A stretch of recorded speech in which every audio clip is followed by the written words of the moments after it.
Assalamualaikum warahmatullahi wabarakatuh. Teman-teman sekalian yang dirahmati Allah, alhamdulillah kita bisa berjumpa lagi di channel ini. Semoga kita mendapatkan rezeki yang barokah, umur yang barokah, dan semoga kita semua mendapatkan ridho Allah Subhanahu wa taala. Amin amin amin ya rabbal alamin.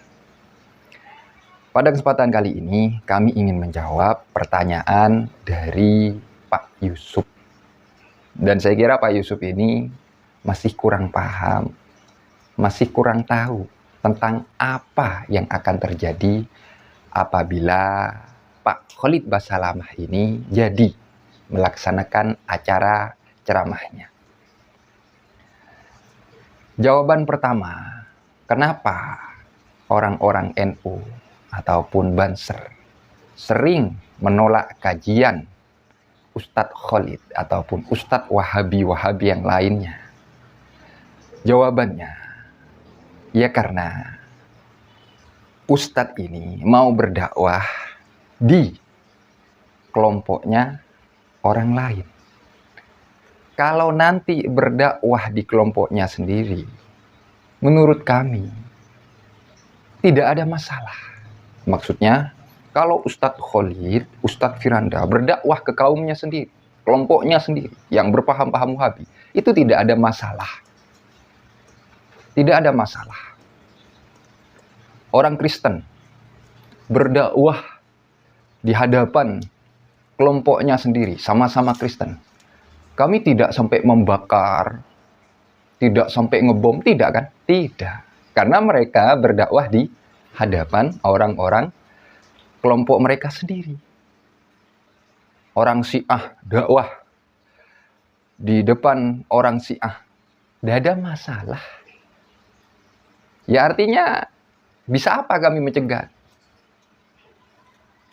Ya kalau Ustadz Wahabi berdakwah di hadapan orang-orang yang berpaham Ahlus Sunnah wal Jamaah beneran, ya tentu akan ditolak. Akan ditolak. Karena beda paham.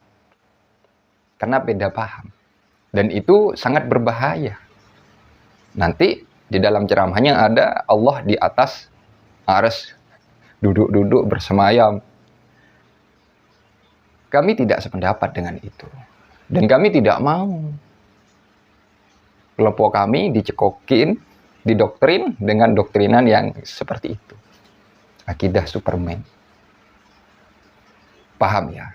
Jadi bukan karena kenapa kami menolak. Bukan karena apa. Karena itu. Beda paham. Jadi tidak pantas. Seperti contoh juga di Madura. Bukan 1, 2, 3 Ustadz Wahabi yang ditolak ketika diundang. Bukan 1, 2, 3. Banyak beritanya di sosial media. Ya karena itu. Karena beda paham dan sangat berbahaya apabila dibiarkan. Ya kalau ngundang seperti Ustadz Abdul Somad, Ustadz Hadi Hidayat, sama-sama Ahlus Sunnah wal Jamaah. Tidak berpaham takfiri, gampang mengafirkan orang lain. Gampang mengatakan saudaranya yang berziarah kubur dengan bertawassul, oh itu syirik. Dan dari kelompok itu banyak yang seperti itu. Tidak boleh main musik, haram. Solawatan pakai ini, pakai musik, haram. Beda paham bos ya, beda paham. Karena kita berbeda, jadi ente tidak boleh dakwah di sini. Pernah di salah satu kontennya saya kemarin, saya pernah menyampaikan, apabila ada Wahabi di tempat saya, bukan siapa lagi yang akan ada di hadapan orang Wahabi itu. Saya sendiri. Tidak usah ustadz-ustadz yang lain. Ya artinya apa? Kami akan bertindak apabila ada orang yang berpaham takfiri, gampang mengafirkan, memusyrikan orang lain berdakwah. Saya yang akan mendampingi. Artinya mendampingi untuk berdiskusi seperti itu. Bukan karena lancang. Bukan. Karena nanti akan ada efek apabila dakwah itu dibiarkan begitu saja. Dikit-dikit syirik, bid'ah. Tahlil, bid'ah. Doa bersama, oh tidak boleh. Zikir dengan suara keras, tidak boleh. Kan banyak dari ustadz-ustadz Wahabi yang mengatakan seperti itu. Mencium tangan kiai, oh tidak boleh. Ya tentulah dan pasti teman-teman banyak tahu tentang fatwa-fatwa yang sudah dikeluarkan oleh ustadz-ustadz Wahabi. Ya Wahabi Al-Kuciluki kata teman-teman ya. Ya itu, sok benernya sendiri. Masalah kunut, oh bid'ah, gara-gara berbeda, bid'ah. Orang Muhammadiyah dengan NU, walaupun berbeda, tidak ada yang musyrik-musyrikkan, itu tidak ada. Mengenai masalah ikhtilafiyah, tidak ada. Bilang, oh bid'ah jangan dilakukan. Tidak ada. Orang Muhammadiyah yang seperti itu, tidak ada. Tidak ada. Jadi itu, fokus di masalah kunut saja. Perkara yang ikhtilaf, furu'iyah. Jadi, kalau kita melihat kepada kelompok Wahabi, kenyataannya memang suka menyalahkan orang lain. Saya ulang kembali, kenapa orang Kristen dibiarkan berceramah di kelompoknya sendiri? Ya karena di kelompoknya sendiri, bukan dakwah di kelompok kami. Sebaliknya Syiah, ya, tidak tahu Syiah ini apa ada di Indonesia ini. Syiah berdakwah di hadapan Syiah, tidak ada masalah, ya. Karena sepaham itu. Tapi kalau Syiah berdakwah di tempat kami, tidak boleh, tidak boleh.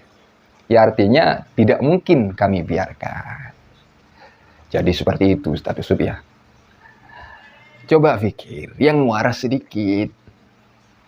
Kalau nanti mau menyaingi konten-konten Aswaja, Nahdlatul Ulama, teman-teman Aswaja yang aktif di sosial media, tolonglah dibalas dengan konten-konten yang berkelas lah ya. Masa Wahabi cuman bisanya ngoceh seperti itu. Ustadz-ustadz Salafi bisanya ngoceh seperti itu. Main cuplik-cuplikan saja. Ingin mengcounter YouTuber Aswaja pakai video clipping. Astagfirullah. Jadi sebenarnya saya kasihan sama orang yang seperti Pak Yusuf ini. Kenapa kok pertanyaannya seperti itu? Dan insya Allah teman-teman bisa paham tentang apa yang sudah saya sampaikan. Ya pokoknya kita beda paham ya. Kita beda paham. Tuhan ente ya katanya duduk-duduk di atas ars. Alal arsistawa. Ada di atas gunung berarti lebih dekat ke Tuhannya. Itu kan pemahaman ente. Tapi kalau kami bukan seperti itu. Jadi wajar kami menolak dakwah yang tidak sepaham dengan kami.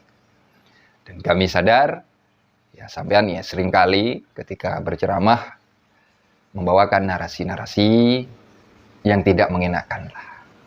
Narasi-narasi yang bau terasi, yang tidak bagus untuk didengar. Ya mungkin seperti itu, salah hilap saya mohon maaf. Apabila ada kata-kata yang kurang mendidik, kurang sopan, saya mohon maaf sebesar-besarnya. Wassalamualaikum warahmatullahi wabarakatuh.